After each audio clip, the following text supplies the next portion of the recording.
ka ba? Bakit dito mo ko dinala? Baka mahuli pa tayo ng asawa mo. Huwag ka mag-alala. Mamaya pa yun. Tara na.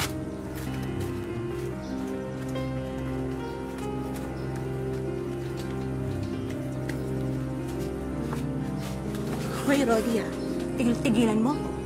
Sabi mo sa akin, iiwalay mo yung asawa mo. Tapos ano, binuntis mo pa. Paano ko yan? Alam mo, dahil mong dala eh. Mamaya na yun. Tara na. Ano ba? Ayaw mo? Ha? Ayaw mo?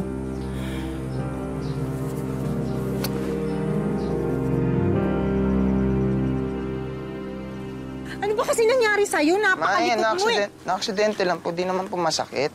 Makulit ka kasi. Napakatigas kasi ng ulo mo. Halika nga dito. Maupo ka dyan.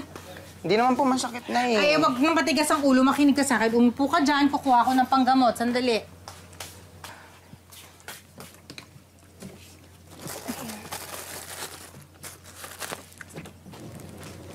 Ito. Usog ka dyan. Akin nga. Ano ba yan? Oh, ang daming dugo.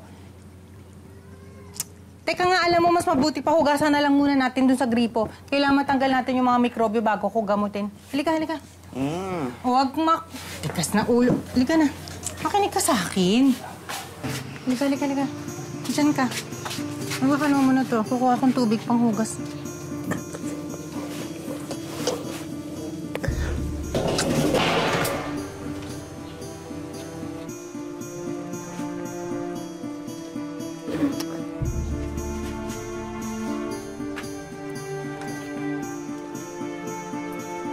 Hayop kayo? Hayop! Hayop! Vilma! Pakaliwanan mo! Hindi mo! Hindi mo sa sarili kong pamamahal! Ang kapal na mukha mo, Rodi! Dito ka rin dadala ng babae! Ganito ginagawa mo pala ako! Ano ba paliwanag mo, ha? Hayop ka! Vilma, Aalis ka! Aalis ka! Ha? Aalis ka! Vilma, tama na! Tama ka lang dito! Vilma, tama na!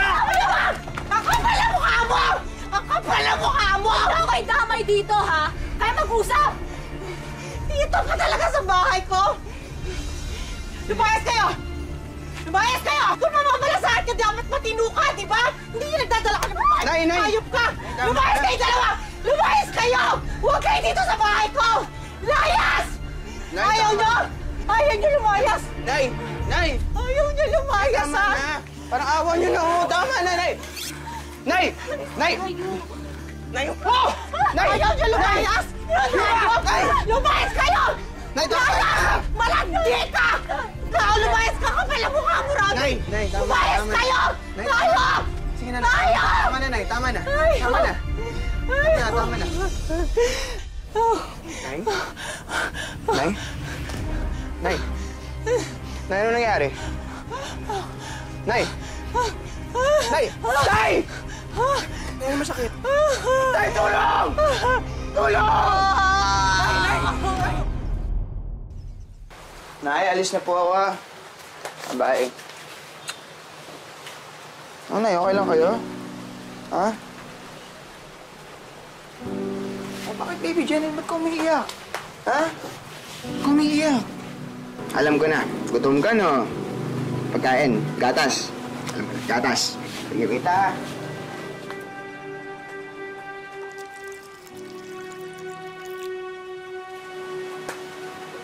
Okay, ito. Gatas. Sige na, inom ka na. Inom ka na. Sige na. Sige, lagi ka lang dito, ha? Katrabaho lang si Kuya. Babalik ko mamaya. Pakabait ka. Nay, si Jeneline. Pakibantay naman po, ha? Katrabaho lang po ako.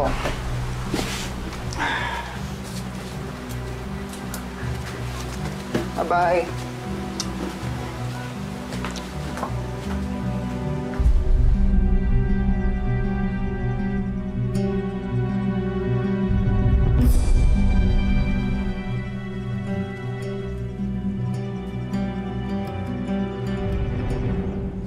Nang dahil sa paghihiwalay nilang mag-asawa, dumaan sa matinding depresyon si Nanay Vilma na mas lalong pinatindi nang isilang niya ang kanyang bunsong si Jenaline. Nagkaroon daw si Nanay Vilma ng postpartum depression o sakit na dulot ng matinding pagkalumo matapos manganak. Pero hindi na tumino ang kanyang kondisyon at mas lumala pa, bagay na magiging kalbaryo para sa panganay na anak na si Ryan. Magandang hapon po mga kapuso. Ako po si Vicky Morales at ito ang Wish Ko Lang. Simula nang magkahiwalay ang mag-asawa, hindi na nanumbalik ang sigla ni Nanay Vilma. Madalas tahimik at hindi makausap ng matino. Ngunit ang inaakala nilang simpleng depresyon ay mas lumala pa sa paglipas ng panahon. Tama na! Ito pa! Nay, si Jenalyn! Asan si Jenalyn? Si Jenalyn! Basta lahat tinapon ko! Lahat hindi dapat dito tinapon ko! Jenalyn! Jenalyn, asan ka? Jenalyn!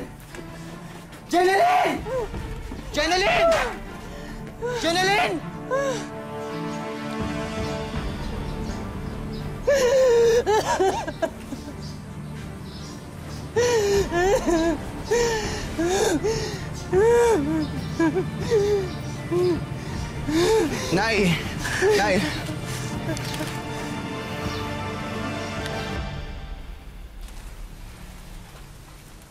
Kuya, ano nangyari? Si Jenalyn kanina pa nawawala. Hanapin niyo naman siya, pero ayusin niyo naman yung gulo sa labas, oh.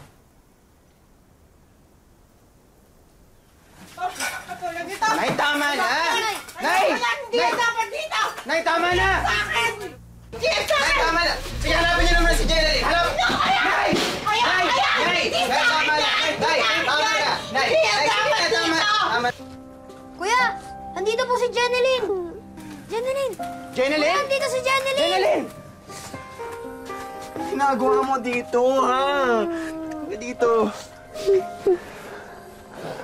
Saktan ka, baby, ha? Saktan ka? Hindi ko pero umiyak. Dito na si Kuya. Huwag muna dito, ha? Huwag ka na umiyak, ha? Dito na si Kuya, okay? Nay, ano yun?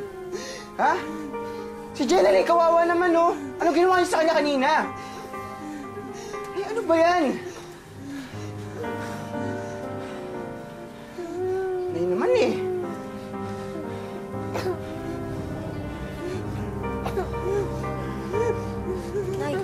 Nay, Bray, ligpatin niyo yung gamit sa labas. Nay! Nay!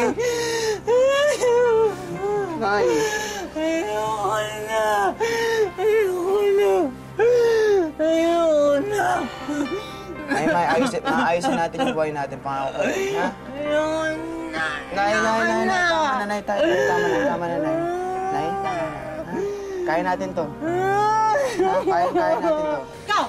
Ano? Maloloko ka, di ba? Maloloko ka! Ikaw! Malandi ka! Lipart ka! Ano? Nakakalaban niyo ako? Ha? Nay, tama na. Kala niyo, ha? Nay, wala pong tao. Ano? Mga leche kayo! Ikaw, manloloko ka! Ikaw, halipart ka! Malandi! Nay, Ha? Nay. Ano gusto mo? Ano tinitingin nyo dyan? Ha? Nanonood kayo, natutuwa kayo, nanonood na nag-aaway? Kasi ikaw, manloloko ka! Lalaki ka, lahat kayo manloloko! Ikaw, malandi ka, babae ka! Magsama-sama kayo lang sa impyerno! Oo, sasama ko sa inyo! Hindi, kayo lang! Kayo lang pupunta doon! Hindi ako kasama! Mga ayot kayo! May araw din kayo! Lahat kayo! Hindi na nanonood! Sama kayo! Ha? Sama! Kayo! Hoy!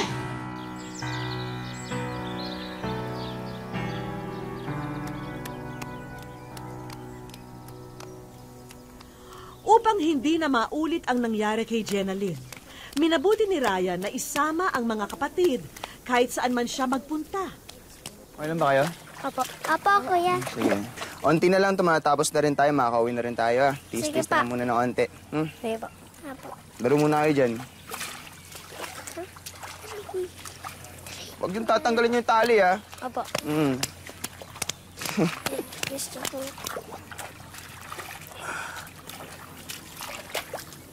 Iho, kailangan bang nakatali sa mga kapatid mo? Ano po yun, kaya? Kailangan bang nakatali sa'yo mga kapatid mo? Ay, pasensya na. Medyo may na po kasing pandinig na isang tenga ko eh. Ako po. Kasi wala din po kasi mapag-iwanan sa bahay eh. Kaya paano pa mangyari sa kanila yun? Wala. So, parang di na rin ako mag-alala. Ano ba kasing nangyari sa nanay mo?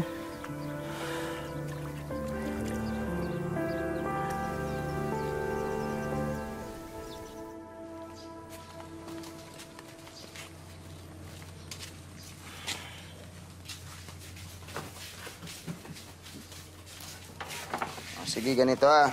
Maliligo kayo, bilisan niyo na kasi maghahanda na ng hapunan natin, okay? Opo, kuya. Si Nanay. Nay?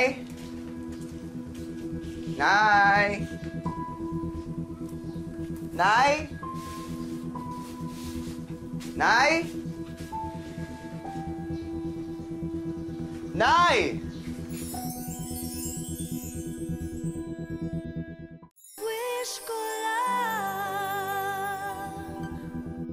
Nay!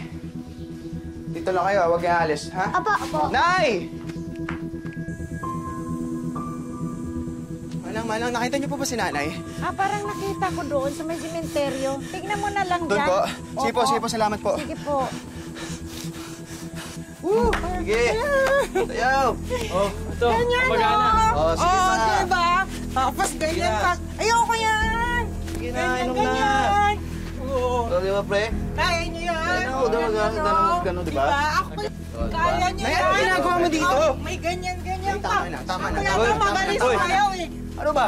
Ganyan. Nay, tama na. Bad trip ka naman eh. Walang hiya ang inalay ko itong pinagkatapat Kaya niya! mo na siya. Gusto niya mag-good time eh, di ba? Nanay ko to eh! Lakas ng lupo. Ay, teka, subukan mo! Subukan mo! Gusto mo? Subukan mo! Patumbayin kita? Subukan mo, sige! Nay! Ala! Oh, sige! Tutukin mo na! Laki na to eh. Sasayaw ako eh! Wala pala yan eh. Sige pa! Sige pa! Tapos masasayaw pa ako. Hindi pa. Nay, tara na. Ano ba? Nagsasayaw pa ako? Yung mga kaibigan ko nga nanonood sa akin eh. Ano ka ba? Nanay. Tama nga! Sabi na tama na lang yung nasasayaw nga ako eh. Storbo ka kasi. Nay, tara na.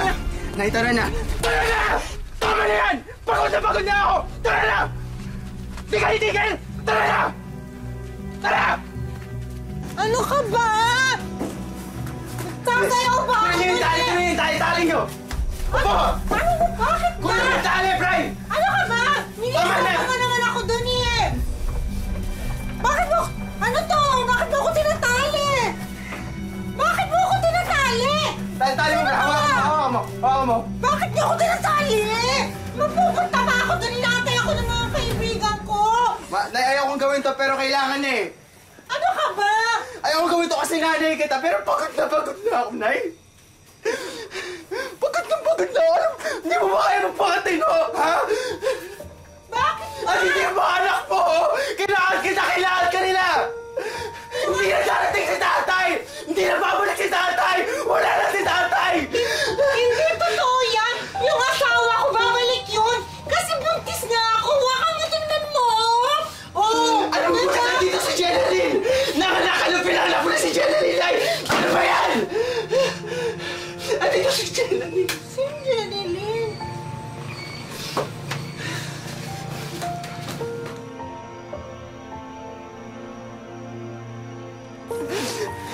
Pasensya na yun, pero...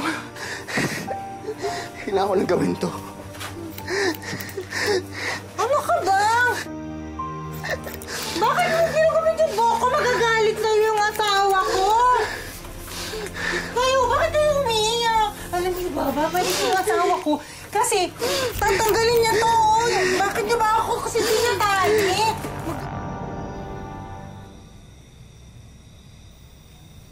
Kahit anong hiling ni Ryan sa kanyang ina na magpakatatag at harapin ang tunay nilang sitwasyon, pilit pa rin kumakawala ang isip ni Nanay Vilma. Tinatali niyo pa ako, ha? Kala niyo nag-isado ko. Ha? Tiyata. Ha? Kayo may isang ko. Ha? Kala niyo tanga ako?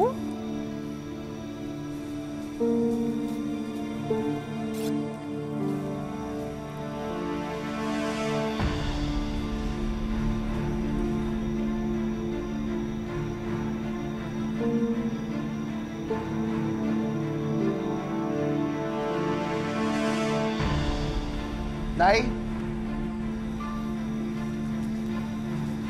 Nay!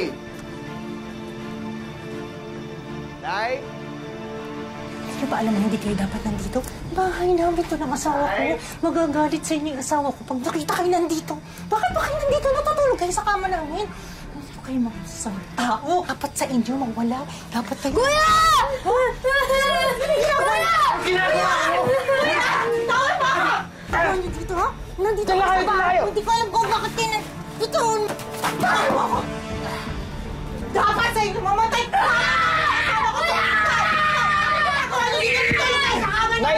Ano yan? Ano yan? Asawa ko yan! Tulungan niyo ako! Tulungan niyo ako! Bilis! Ako! Magagalit sa'yo, asawa ko! Bilis! Dapat nandito! Tali! Kunin mo yung tali! Bilis! Magagalit sa'yo, asawa ko! Anong ginagawa mo dito? Kunin mo yung tali! Aray! Anong ginagawa mo dito sa bahay ko? Kunin mo yung tali! Kunin mo yung tali! Bilis! Lahat kayo! Nang dahil sa pangyayaring yun, humingi na ng tulong si Ryan mula sa kanyang tatay Rodi. Balikan mo talaga ako. Sabi ko na sa'yo, babalik yung asawa. Hindi, tingnan mo, tinatali nila ako. Kalaga mo na ako. Sige na, sasama na ako sa'yo. Sige na. Nay? Ano nangyari sa'yo, Vilma?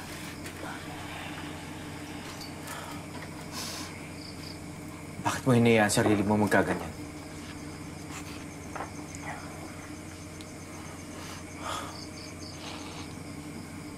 Kasalanan mo lahat ng ito.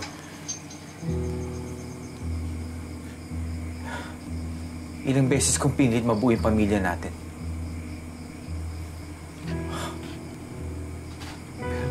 Pero ayaw mo.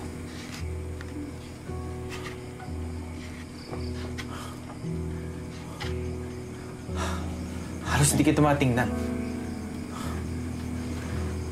Gusto nga. Di ba sabi mo mababalik ka? Inantay nga kita. Hindi ko nga alam ba't nila ako dinatali. Ito kasi yun. Nilagay mo sa kapahamakan yung pamilya mo! Yung mga bata! Kagustuhan mo yan lahat! Tingnan mo yung itsura mo! Sige na, kunin mo na ako. Kalagan mo na ako. Ang tagal kita hinihintay. Tinatali ako ng mga tao dito. Sabi ko babalik ko, diba? Ngayon nandito ka na. Halika na. Nandito ako, di para bumalik. Nandito ako para sunduin yung mga bata.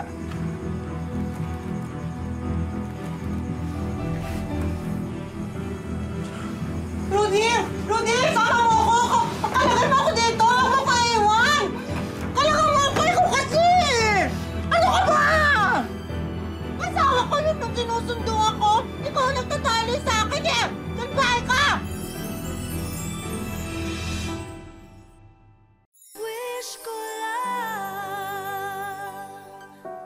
Napagpasyahan ni Ryan na ibilin na muna sa kanilang ama ang kanyang mga kapatid habang siya'y naghahanap buhay sa Maynila. Si Nanay Vilma naman ay napunta sa pangangalaga ng kanilang lola. Lola, kayo na po muna bala kay nanay, ha? Nay, alis lang po muna ako, ha? Maghanap buhay lang ako sa Maynila. Okay, magalala. Pag nakapag-ipon ako, papagamot ko kayo.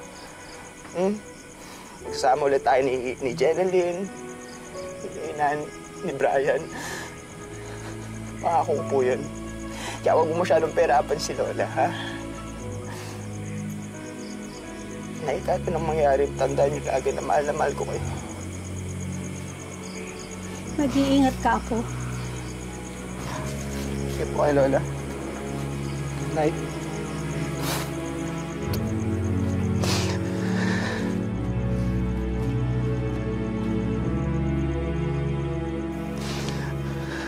Ryan? Anak?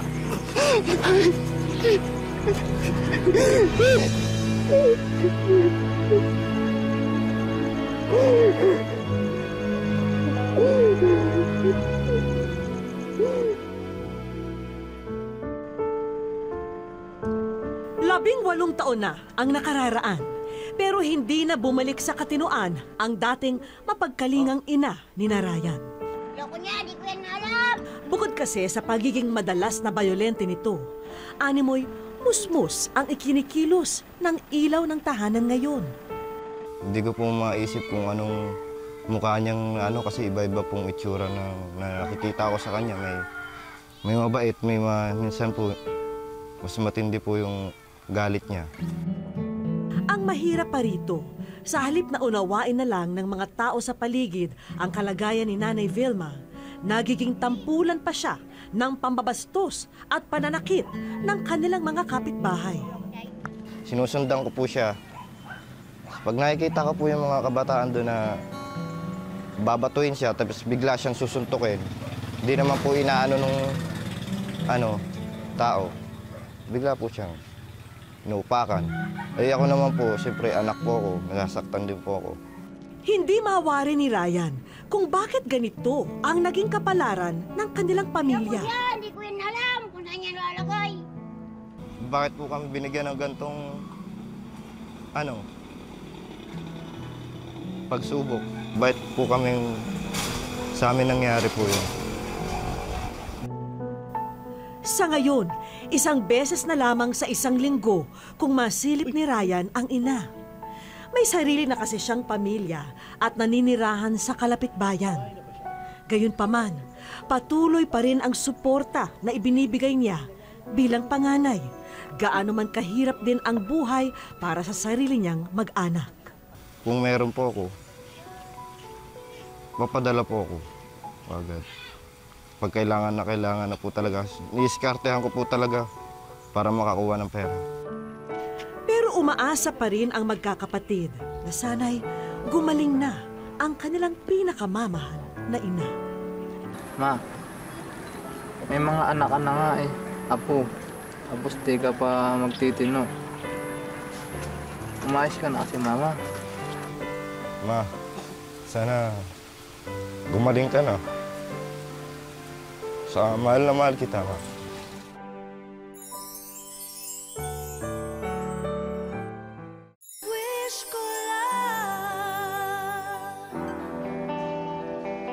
Dinala namin sa isang pribadong mental health facility si Nanay Vilma kasama ang kanyang mga anak, kapatid at ina.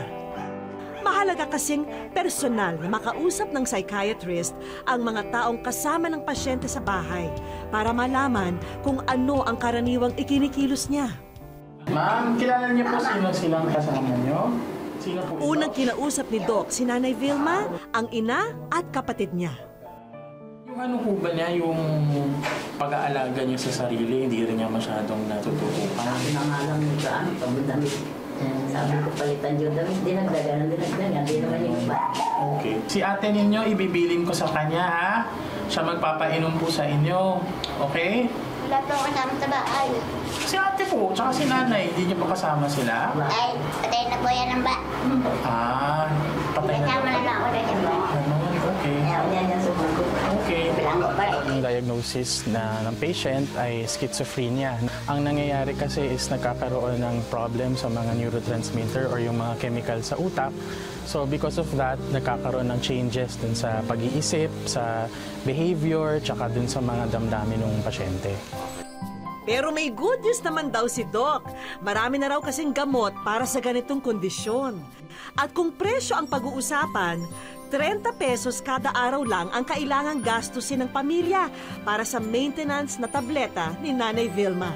Ideally, kung tuloy-tuloy na ma-maintain yung gamot na iinumin araw-araw, we should expect some improvement within mga 1 to 2 weeks.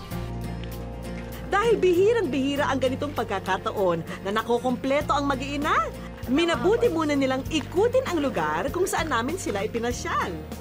Ang hindi nila alam, dito rin nila matatagpuan ang magiging sagot sa lahat ng kanilang dasal.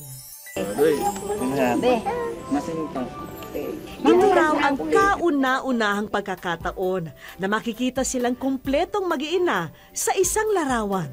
Sino pa ba ang maaring maghandog nito sa kanila kundi tanging ang wish ko lang?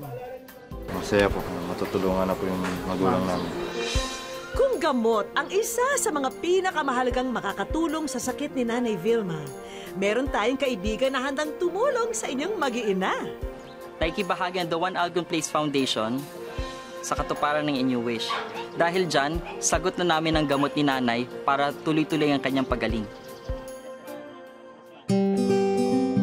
Para naman hindi maudlot ang patuloy na gamutan ni Nanay Vilma, kailangan ay merong mapagkunan ng panggastos ang magkakapatid. At dahil alam naming bata pa lamang si Narayan, ay sila na ang nagluluto para sa sarili. Tama lamang na ito ang maging puhunan nila para mapatakbo ang kanilang bagong karinderya. Lahat ng gamit para sa bago niyong negosyo, eto at iuuwi niyo na lang. Napakasaya po. Kasi po mayroon na po kaming panimulang negosyo. Diyan po namin kukunin yung pambili ng gamot ni Mama sa mga kikitain po ng negosyo namin. Kaso, tila may kulang pa raw bago magsimula ang operasyon ng kanilang kabuhayan. Yung lulutuin. Nagmamadali, Brian? Hindi namin pwedeng makalimutan ang paunang puhunan na magbibigay ayuda sa inyong kabuhayan. 10,000 piso para sa mga rekado at iba pang gastusin ang regalo namin sa inyo. Masaya po kasi po kahit paano po na bigyan po kami ng magandang panimula tapos may cash pa po kaming panimula po sa negosyo. Maraming salamat po. Sobrang saya po. Kasi po mayroon na po kayong pagkakabalan. Para kay Nanay po lahat ng yan. Hindi lahat ng mga anak sasapitin ang naging kapalaran ni Narayan. Pero sa realidad ng buhay, darating ang panahon na tayong mga anak ang magsusukli ng pag-aaruga sa ating mga ama at ina. Isa na siguro sa pinakamasakit na maranasan ay ang makitang naghihirap ang magulang. At sa mga pagkakataong ito, sana'y tayo rin ang maging haligi at ilaw ng kanilang tahanan. Hanggang sa susunod na Sabado mga kapuso, ako po si Vicky Morales at ito ang Wish Ko Lang.